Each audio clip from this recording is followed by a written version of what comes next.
গণভোটের রায় বাস্তবায়ন নিয়ে বিভ্রান্ত করা হচ্ছে বলে অভিযোগ করেছেন স্থানীয় সরকার মন্ত্রী মির্জা ফখরুল ইসলাম আলমগীর।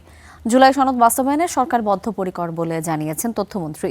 জুলাই গণঅভ্যুত্থানের দ্বিতীয় বর্ষপূর্তি উপলক্ষে আয়োজিত আলোচনা সভায় এসব কথা বলেন তারা। জুলাইয়ের চেতনা বাস্তবায়ন, রাজনৈতিক ঐক্যের উপর গুরুত্বারোপ করেন বক্তারা। জুলাই গণঅভ্যুত্থানের দ্বিতীয় বর্ষপূর্তি উপলক্ষে আলোচনা সভার আয়োজন করে বাংলাদেশ ফেডারেল সাংবাদিক ইউনিয়ন বিএফইউজে ও ঢাকা সাংবাদিক ইউনিয়ন ডিইউজে।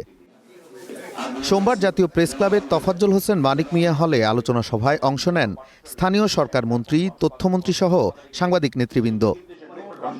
সভায় ফেডারেল সাংবাদিক ইউনিয়নের মহাসচিব মব জাস্টিস বন্ধ, দুর্নীতিমুক্ত, জবাবদিহিমূলক ও ন্যায় বিচার নিশ্চিতের গুরুত্বারোপ করেন। আমরা কোনো মব জাস্টিস চাই না, আমরা চাই না কোনো মসজিদে হামলা হোক, মন্দিরে হামলা হোক, বাউলের উপর হামলা হোক। অনুষ্ঠানে তথ্যমন্ত্রী বলেন, জুলাই সনদের প্রতিটি পাতায় শহীদের রক্তের ঋণ জড়িয়ে আছে। সনদ বাস্তবায়নে বদ্ধপরিকর সরকার। জুলাই সনদে আমরা স্বাক্ষর করেছি, সেই স্বাক্ষরের সঙ্গে শহীদের রক্ত মিশে আছে। জুলাই সনদের প্রত্যেকটি অক্ষরকে আমাদের সরকার বাস্তবায়ন করতে চায়।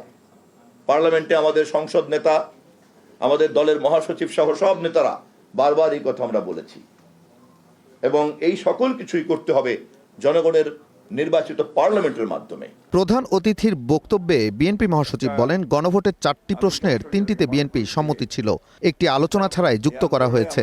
তবে বিএনপি জুলাই সনদ বাস্তবায়ন করবে না, এটা সঠিক নয় বলেও জানান তিনি। একটা ধারণা আছে যে জুলাই বলা হচ্ছে একটা মহল থেকে যে বিএনপি জুলাই সনদ পালন করছে না। এটাকে পুরোপুরিভাবে একটা ভ্রান্ত ধারণা দেওয়ার চেষ্টা হচ্ছে। এটা আমি তীব্র প্রতিবাদ জানাই, কারণ বিএনপি হচ্ছে সেই দল যারা সংস্কারের মধ্য দিয়ে কিন্তু এগিয়ে গেছে। আপনি চিন্তা করেন, এক দলের শাসন ব্যবস্থা থেকে বহুদলীয় গণতন্ত্র নিয়ে এসছে কিন্তু দলের প্রতিষ্ঠাতা শহীদ প্রেসিডেন্ট জিয়া রহমান। আলোচনা সভায় জুলাই অভ্যুত্থানে শহীদদের রুহের মাগফিরাত কামনায় দোয়া ও মোনাজাত করা হয়। Nazmul Hasan, star news, Dhaka.